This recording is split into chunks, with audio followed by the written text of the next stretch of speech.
Bien, écoutez, il est 14h15, donc j'ouvre cette séance. Je vous remercie. Bonjour à toutes et à tous. Merci d'être au rendez-vous pour la présentation du bilan des deux plans 5000 que l'Agence nationale du sport a mis en œuvre de 2022 à 2025. Alors, les deux plans 5000, c'est le plan 5000 terrains de sport, donc, qui a été annoncé par le président de la République en 2021 et mis en œuvre dès 2022, qui avait vocation à perdurer pendant 3 ans avec un budget de 300 millions d'euros et qui portait essentiellement sur la création d'équipements de proximité. Donc, équipements de proximité, pour nous, c'est des équipements de quartier, des petits équipements peu coûteux, reproductibles sur l'ensemble de la France, du fait d'un coût très réduit. Alors, ce plan, il est important de rappeler qu'il a pris place à la sortie de la crise sanitaire et qu'il avait pour vocation de répondre à une forte demande de pratiques extérieures, libres pour beaucoup. Il avait également pour objectif de renforcer le tissu associatif qui avait énormément souffert pendant la crise sanitaire. Il avait également pour objectif de recréer du lien avec le milieu scolaire et, j'allais dire, relancer l'activité économique tout simplement. C'est un plan donc, qui ciblait en très grande majorité, même si d'autres choses étaient éligibles, uniquement la création de petits équipements. Et pour cela, les porteurs de projets ont fait œuvre d'innovation pour créer des équipements qui soient petits et peu coûteux. En fait, c'est un peu la fédération de basketball qui a lancé, qui a donné le ton avec donc les terrains de basket 3-3, qui était devenu d'ailleurs une discipline olympique aux Jeux de 2024. Et donc, à l'instar de ce que la Fédé de basket a fait, beaucoup de fédérations se sont engouffrées et ont suivi l'exemple. Et on a développé le hand à 4, on a énormément développé le foot à 5, on a développé des petits équipements mobiles et de petite taille. Voilà, qu'on a financé et on a eu un véritable effet levier. Donc, on a financé jusqu'à 80% des dépenses subventionnables, c'est-à-dire tout ce qui est purement sportif. Donc la quasi-totalité de chacun des équipements, du coup des équipements sportifs. Voilà, et on avait posé une condition, c'était de garantir que ces équipements seraient animés.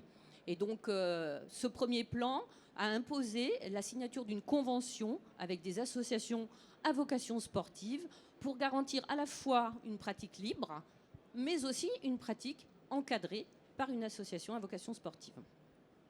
Voilà, donc c'est un programme qui donc aurait dû se développer sur 3 ans et qui ne s'est développé que sur 2 ans. L'objectif, comme son nom l'indique, c'était de créer 5000 équipements de proximité. En fait, on en a créé plus de 5500.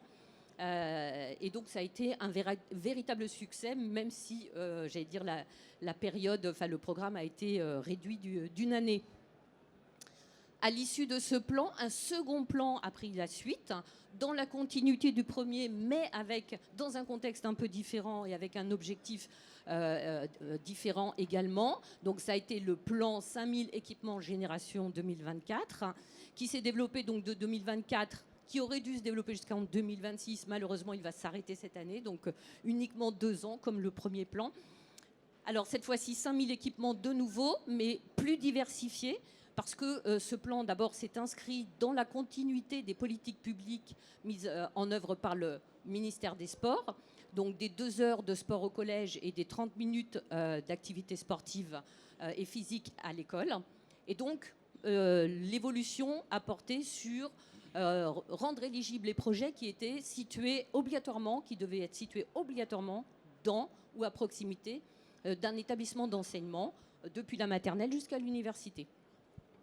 Donc ce changement de prisme a généré également un changement, comment j'allais dire, d'obligation d'animer les équipements sportifs. Et donc, on a demandé non plus à signer à ce que les porteurs de projets signent des conventions avec des associations à vocation sportive, mais avec des établissements d'enseignement, pour garantir une activité, j'allais dire, scolaire cette fois-ci, puisqu'on était plus dans une optique de pratique scolaire depuis le plus jeune âge jusqu'à la fin des études. Voilà, donc 3 axes au sein de ce deuxième plan 5000. Donc, on a continué à financer des équipements de proximité dans la continuité du premier, avec un budget un peu plus réduit, puisqu'on en avait déjà fait 5500, mais il y avait un véritable engouement, donc on a souhaité poursuivre. Des cours d'école active et sportive qu'on a financés la première année, et puis on a subi des restrictions budgétaires, donc on a arrêté cet axe-là, qui était plus mineur, j'allais dire. Et puis on a développé un axe dédié aux équipements structurants, donc les gros équipements, piscines, gymnases, etc. Mais toujours situés dans ou à proximité des équipements, enfin des lieux d'enseignement. Donc les équipements de proximité, on a continué à les financer possiblement jusqu'à 80% des dépenses éligibles. Les équipements structurants qui sont plus coûteux, on les a financés à hauteur de 20%. Voilà. Et au terme de 2 années, on a malgré tout atteint l'objectif qui était fixé sur 3 ans, puisqu'on a dépassé encore une fois en 2 ans le financement de plus de 5000 équipements sportifs, qu'ils soient de proximité, cours d'école ou équipements structurants. Donc au terme de ces 4 années de ces 2 plans, on a financé plus de 10 500 équipements, plus de 9 300 équipements de proximité, donc des cours d'école qu'on a aménagés par du design actif ou avec l'installation d'équipements sportifs ou de matériel sportif, et des équipements structurants qu'on a créés ou rénovés. Donc ce plan, dès le départ, il a eu un véritable succès. Ça a été un véritable engouement. Voilà, aujourd'hui, on a atteint les objectifs et je vais laisser la parole à Guillaume Schwab, qui est mon adjoint. Je ne me suis pas présentée, d'ailleurs j'ai complètement oublié de vous dire que j'étais la responsable du service des équipements sportifs de l'Agence nationale du sport. Et je vais laisser la parole à mon adjoint, après avoir précisé une dernière chose, c'est que ces plans nous ont permis de nous rapprocher du monde fédéral là. Jusqu'à présent, on travaillait évidemment beaucoup avec les collectivités qui sont souvent propriétaires du foncier et propriétaires des équipements sportifs. Ces 2 plans nous ont rapprochés des fédérations et on a beaucoup travaillé avec les fédérations d'entrée de jeu. J'ai cité la fédération de basketball, qui a été effectivement la première à nous solliciter, mais donc qui a donné le là, et beaucoup d'autres fédérations nous ont contactés pour les aider à développer leur plan de développement de leur pratique sportive. Et donc on a signé 18 conventions cadres sur les 2 premières années avec les principales fédérations sportives, mais aussi des associations à vocation nationale, comme Sport dans la ville, pour en citer une. Un plan qui ne nous engageait pas financièrement, mais un plan qui était un plan d'accompagnement. C'est-à-dire que les fédérations sont venues nous voir, nous ont présenté leur plan de développement, et nous, on leur a dit « Ok, très bien, déposez des dossiers complets, conformes, éligibles, et on vous soutiendra. Et en plus, on vous aidera en vous aidant à la création d'un emploi. » Donc on a soutenu un emploi pendant 3 ans pour aider les fédérations à mettre en place leur plan de développement. Donc ça a été vraiment aussi l'occasion de créer des synergies. Et on a également pu mettre en place 2 partenariats financiers. Donc un partenariat avec le conseil départemental de Seine-Saint-Denis, qui a abondé le budget de l'agence sur 3 années à plus de 4 millions d'euros, pour cofinancer des équipements de proximité uniquement situés dans le département de la Seine-Saint-Denis.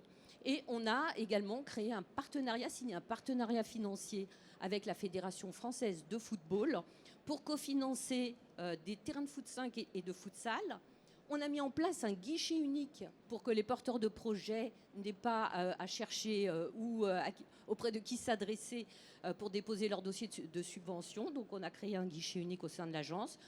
Les 2 cahiers des charges devaient être respectés, celui de la fédération de foot, celui de l'agence. Donc la fédération de foot a abondé sur 3 ans à plus de 6 millions d'euros le budget de l'agence au titre du fonds d'aide au football amateur. Et on a mis en place ce partenariat qui nous a permis de financer près de 250 terrains de foot 5, futsal. Voilà, donc c'est vraiment deux plans qui ont eu un véritable engouement, qui nous ont vraiment permis d'essaimer, j'allais dire, sur toute la France, y compris dans les territoires ultramarins qui ont su s'inscrire aussi dans ces plans, et puis de créer des relations vraiment très fortes avec les fédérations pour les aider à développer leur sport et discipline. Voilà, donc je laisse la parole à Guillaume Schwab qui va vous présenter donc par axe équipement structurant, cours d'école et équipement de proximité, le résultat, le bilan de ces 4 années de dispositifs qui malheureusement ne seront pas reconduits. Mais bon, voilà, il y a une fin à tout. Bonjour à toutes, bonjour à tous, merci Valérie. Et juste avant de rentrer un peu en détail, comme on l'a dit, sur le bilan chiffré, axe par axe, de ce plan 5000 équipements, peut-être rappeler, puisque Valérie parlait du guichet unique mis en place avec la Fédération française de football, qu'il y a également une conférence demain sur le bilan justement de ce guichet unique agence FAFA. Donc n'hésitez pas, c'est demain matin à 9h30. Donc si vous êtes encore présent, n'hésitez pas à y aller. Donc je vais vous faire une présentation axe par axe et on va évidemment commencer par les équipements de proximité. Donc comme l'a dit Valérie, le premier plan 5000 terrains de sport 2022-2023, lui était uniquement dédié aux équipements de proximité, ces fameux petits équipements facilement déployables et qui répondent surtout aux nouvelles pratiques, aux nouveaux formats de compétition.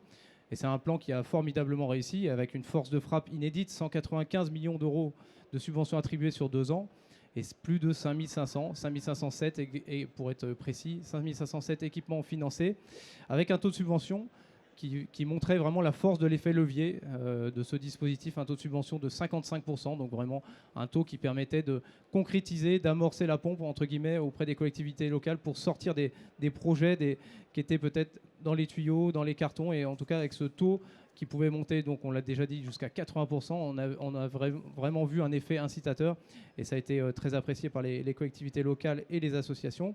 Une subvention moyenne par équipement de 35 000 euros, puisqu'on le disait, l'objectif, on avait une cible moyenne qui était d'environ 40 000 euros de subvention pour ces équipements. On est à 35 000 parce qu'on a dépassé l'objectif des 5 000. Le plan 5 000 équipements génération 2024, donc lui était axé sur 3 typologies d'équipements avec un recentrage qui va se faire au fur et à mesure vers les équipements de structurants, donc un peu moins, et c'est logique, un peu moins d'équipements de proximité financés, mais quand même déjà plus de 3 800. On est vraiment dans la continuité, il fallait poursuivre l'effort, la dynamique amorcée par le premier plan. Près de 70 millions de subventions attribuées et un taux un peu plus bas, 45%. Pourquoi ? Parce que de plus en plus de dossiers, de plus en plus de collectivités locales qui déposaient des dossiers et par effet mécanique, vu qu'en plus il y avait moins de crédits disponibles, on est sur un taux de subvention un peu moins important et une subvention moyenne de 18 000 euros. Au total, c'est plus donc, on l'a déjà dit, 9 300 équipements de proximité qui ont été financés sur 4 ans. C'est inédit, c'est vraiment quelque chose qui n'avait jamais été fait en matière de politique publique, en matière d'équipements sportifs, et quasiment 265 millions d'euros d'attribués sur ces équipements de proximité. Vous avez ici un tableau qui est un peu plus détaillé, avec des statistiques qui sont détaillées par volet.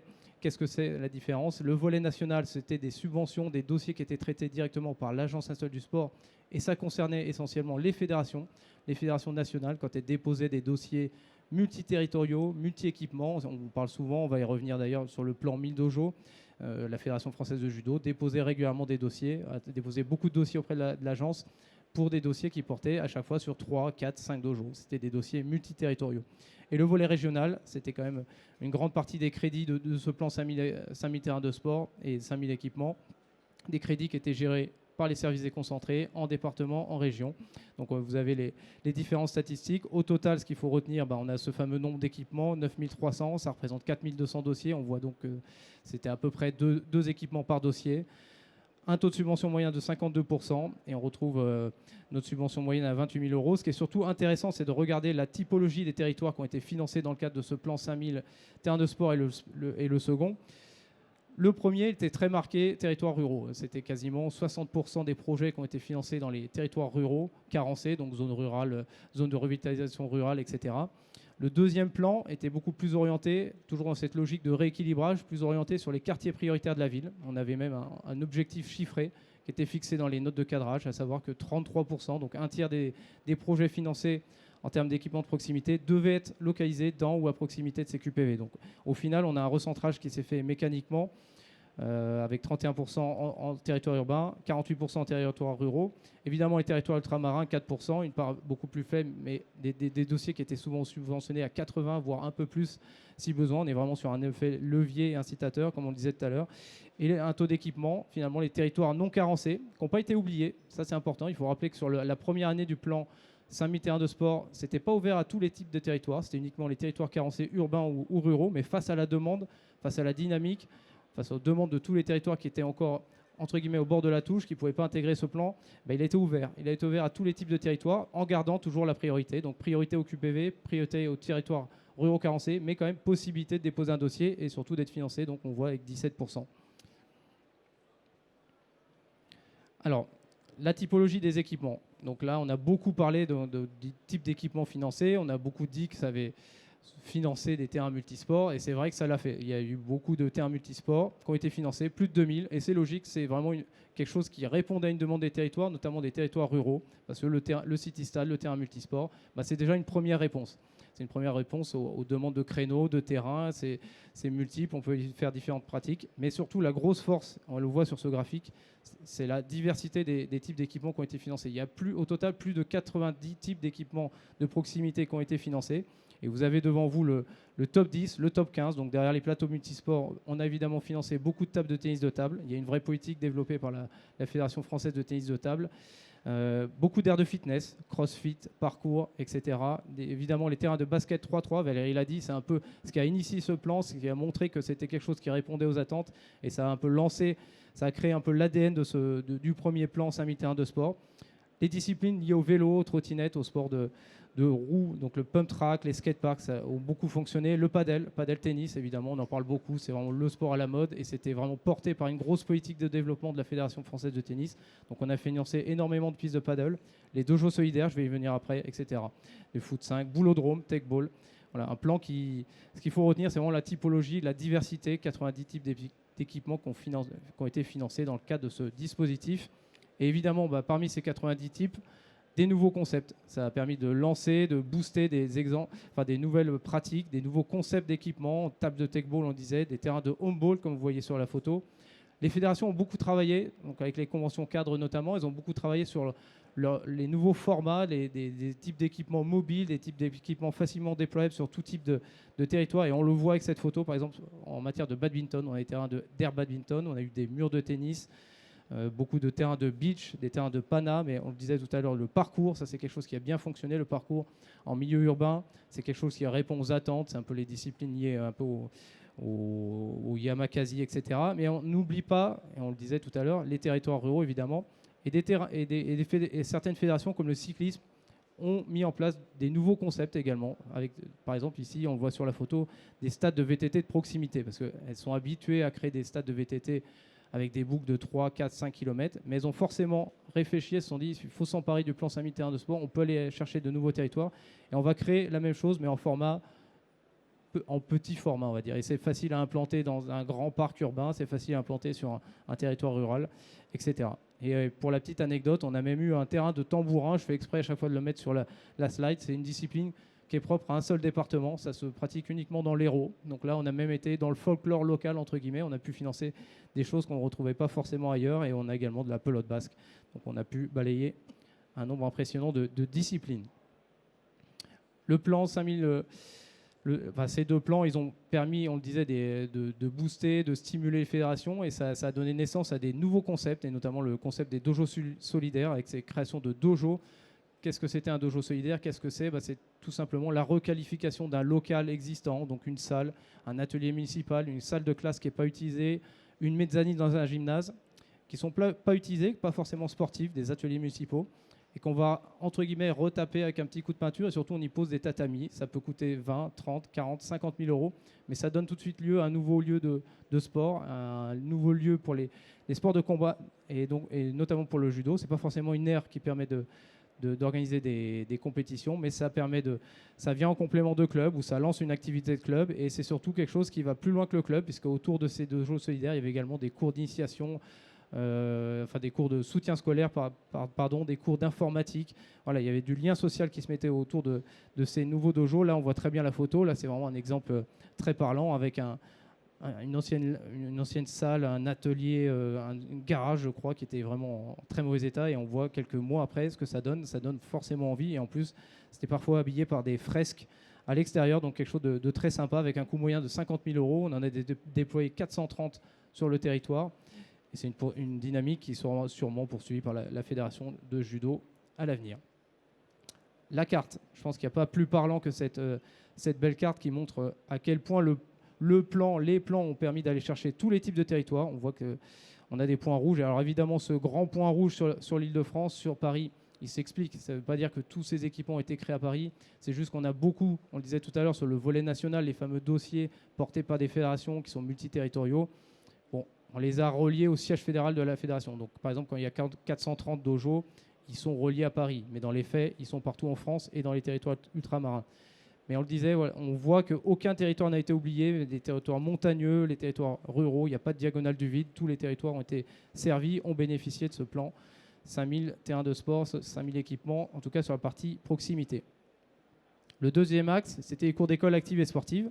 Alors, malheureusement, il n'a eu lieu qu'en 2024. Comme l'a dit Valérie, en raison de restrictions budgétaires, on n'a pas pu le redéployer en 2025.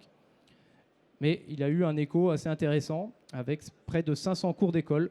Oui, c'est bon, les statistiques. Les 500 cours d'école qui ont été financés sur cette année, cette unique année, avec 1,7 million d'euros de subventions attribuées. Alors, les cours d'école, on n'était plus du tout sur des équipements sportifs. Enfin, il pouvait y en avoir, mais c'était surtout du design actif. On va le voir ici, avec ces statistiques qui sont intéressantes, qui montrent le type d'équipements le type de projets qui ont été financés.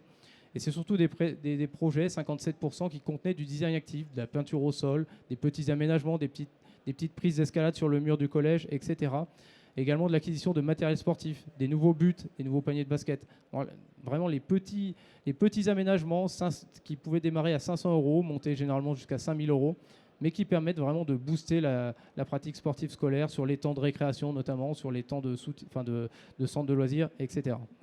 38% des projets comprenaient quand même des équipements sportifs, mais on n'était pas sur des vraies créations, on n'était pas forcément sur des terrains de basket. Il y en a eu quelques-uns, mais c'était quand même essentiellement matériel et design actif.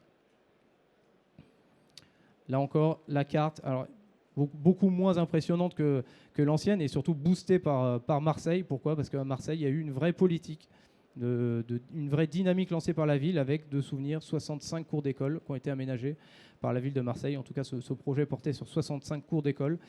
Le reste, évidemment, se décline plutôt sur les centres urbains qu'on peut voir avec les différentes métropoles.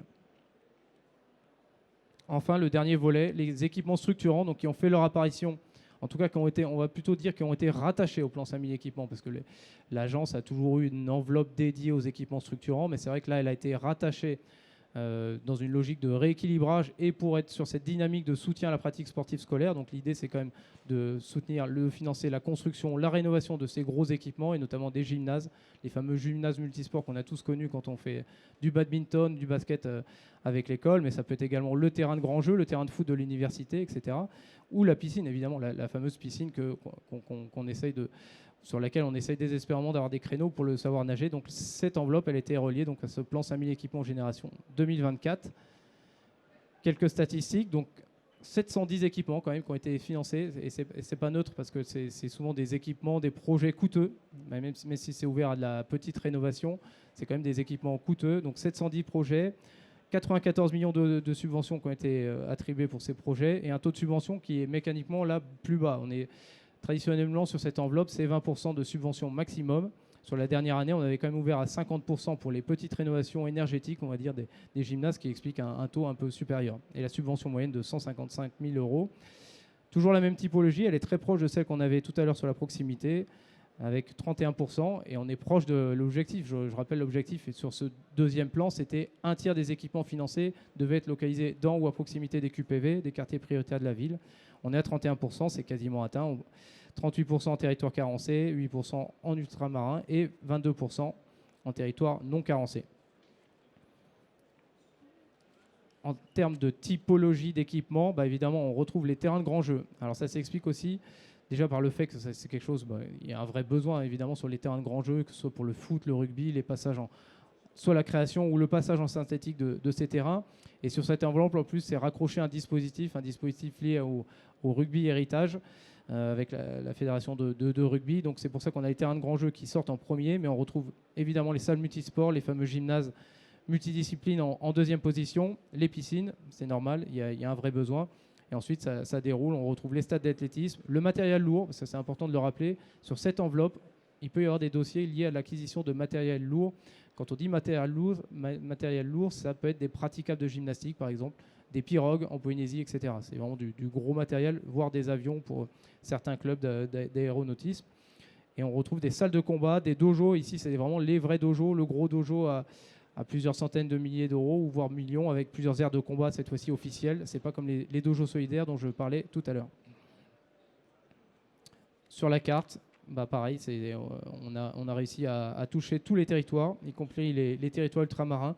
Donc tous les territoires ont pu bénéficier de cet axe dédié aux équipements structurants. L'enveloppe cette année était vraiment, en tout cas les crédits 2025 étaient très orientés sur les équipements structurants, et ça se retrouve. Il y a eu une vraie accélération du nombre de dossiers cette année sur la rénovation, construction de ces équipements. Alors au total, qu'est-ce que ça nous donne ? Valérie avait déjà un peu teasé, avait donné déjà quelques chiffres, mais on a atteint les objectifs, parce qu'évidemment, 2 plans 5000, ça fait un objectif à 10 000, même s'il a été contracté dans la durée, au lieu d'avoir 6 ans de double plan 5000, on s'est retrouvé avec 4 ans, mais en tout cas, l'objectif est atteint. On est à plus de 10 500 équipements financés dans le cadre de ces 2 plans 5000 terrains de sport et équipements, avec plus de 360 millions d'euros de subventions attribuées dans le cadre de ces 2 dispositifs. Une subvention moyenne par équipement, 71 000 euros, pas forcément la plus pertinente, parce qu'on l'a vu, la typologie des projets, la diversité fait qu'on est sur quelque chose de très moyen. Mais ce qui est intéressant, c'est cette fameuse statistique sur les équipements carencés urbains. Donc on retrouve le chiffre de 31% qu'on avait sur la proximité et sur les structurants. Donc quasiment un tiers des équipements en QPV se trouvent en QPV, 47% en territoires ruraux et 18% en territoires non carencés, ce qui au total nous donne cette carte avec tous les types d'équipements, tous les axes et le bilan global sur les 4 ans. Donc là, on voit que c'est encore plus maillé, encore plus fourni que les cartes diffusées précédemment, avec tous ces territoires qui ont pu être bénéficiaires de ces 2 plans.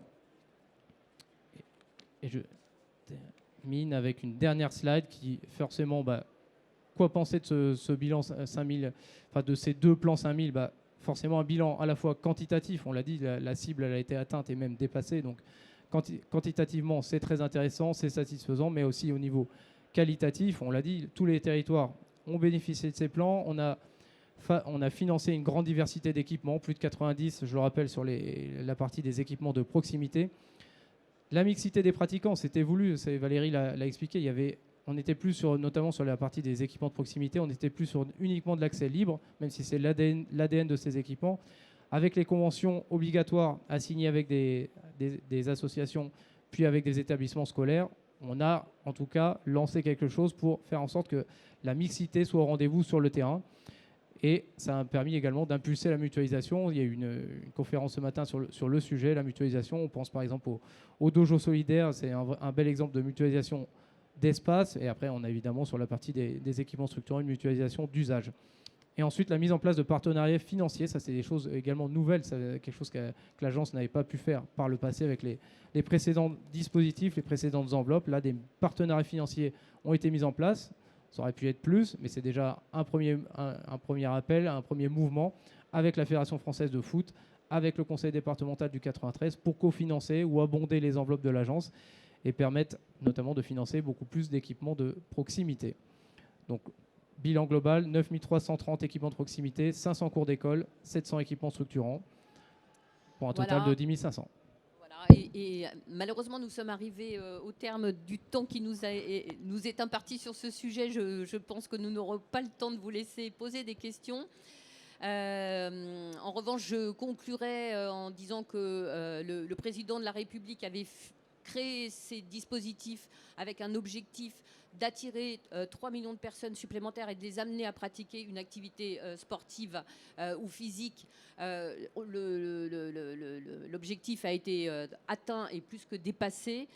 Ça nous a permis aussi d'innover avec la création de beaucoup d'équipements sportifs nouveaux qui se sont inscrits dans ce dispositif. Et enfin, on a laissé quand même un magnifique héritage avec plus de 10 500 équipements créés sur l'ensemble de la France, vraiment, y compris dans les territoires ultramarins. Voilà, c'était des dispositifs exceptionnels. On aurait voulu les reconduire à l'infini. Malheureusement, vous connaissez le contexte actuel. On ne pourra pas, donc ces plans s'arrêtent cette année. Je pense que 2026 va être un peu une année blanche, mais c'est l'année des élections, donc on va la laisser passer. Et puis on espère qu'à partir de 2027, on retrouvera une dynamique et qu'on pourra de nouveau vous accompagner, vous, collectivités, clubs, associations diverses, voilà, dans vos projets, parce que c'est ce qu'on aime faire. Hein, et ça, on est ravis quand ensuite les porteurs de projets viennent nous voir sur notre stand pour nous remercier. Donc voilà. Donc rendez-vous plutôt en 2027.